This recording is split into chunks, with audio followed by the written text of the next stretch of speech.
পঞ্চম শ্রেণী দ্বিতীয় পর্যায়ক্রমিক মূল্যায়ন 2025।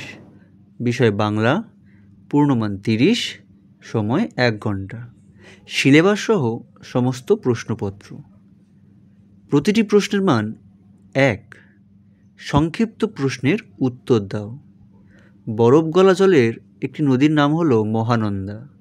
সুন্দরবনের পশ্চিমবঙ্গের দ্বীপের সংখ্যা 35টি।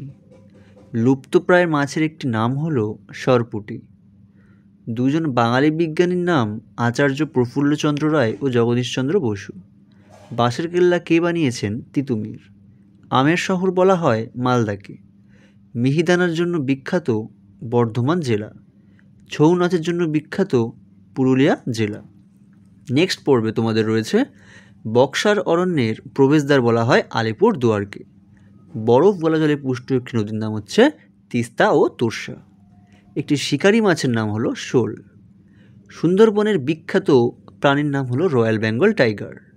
ভারতের একটি নিত্যবহ নদীর নাম হলো গঙ্গা। কুলিক পাখিরালয় অবস্থিত রায়গঞ্জে। শুশুনিয়া পাহাড় অবস্থিত পুরুলিয়াতে। গান্ধীবুড়ি নামে পরিচিত মাতঙ্গিনী হাজরা। দ্বারকেশ্বর ও শিলাবতী নদীর মিলিত নাম হয়েছে রূপনারায়ণ। এই 1 নম্বরের প্রশ্নগুলো তোমরা খুব ভালো করে রাখবে, কেমন? তারপরে তোমাদের পর্বে রয়েছে পশ্চিমবঙ্গের উচ্চতম পর্বতশৃঙ্গের নাম কি? সান্দাকফু। হারভেস্টার হলো ধান কাটার যন্ত্র ও ধান ঝাড়ার যন্ত্র।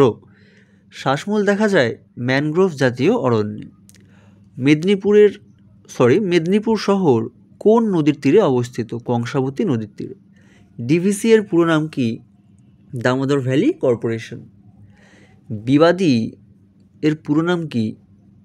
বিনয়, বাদেল আর দীনেশ। দুধে কি দিলে ছানা কেটে যায়? লেবু দিলে। যক্ষা রোগের চিকিৎসা করা হয় DOT এর পদ্ধতিতে। নেক্সট তোমাদের রয়েছে প্রতিটি প্রশ্নের মান 2 অথবা 3। তো তোমাদের যে কোনো একটা ভাবে আসতে পারে, 2 নম্বরেও আসতে পারে, 3 নম্বরেরও আসতে পারে। গঙ্গা নদীর গতিপথ লেখো। 2 নম্বরে রয়েছে সবুজ বিপ্লব কাকে বলে? এর কুফলগুলি কি? সুন্দরবন কোন জেলায় অবস্থিত? মানুষদের জীবিকা কী ছিল? সুন্দরবন কোন জেলায় অবস্থিত? সুন্দরবনের মানুষদের জীবিকা কী ছিল?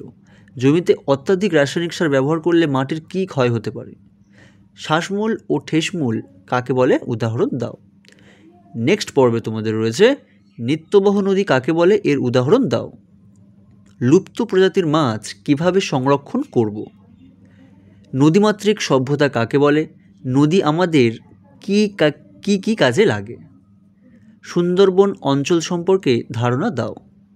নেক্সট রয়েছে সাধারণতন্ত্র আমরা কবে পালন করি? ম্যানগ্রোভ উদ্ভিদের 2টি বৈশিষ্ট্য লেখো। বাংলার রাঢ় অঞ্চলের বিবরণ দাও। তো তোমরা 2 অথবা 3 নম্বরের এই প্রশ্নগুলো খুব ভালো করে রাখবে, ঠিক আছে? এই প্রশ্নগুলো তোমাদের এবারের জন্য খুবই ইম্পর্টেন্ট।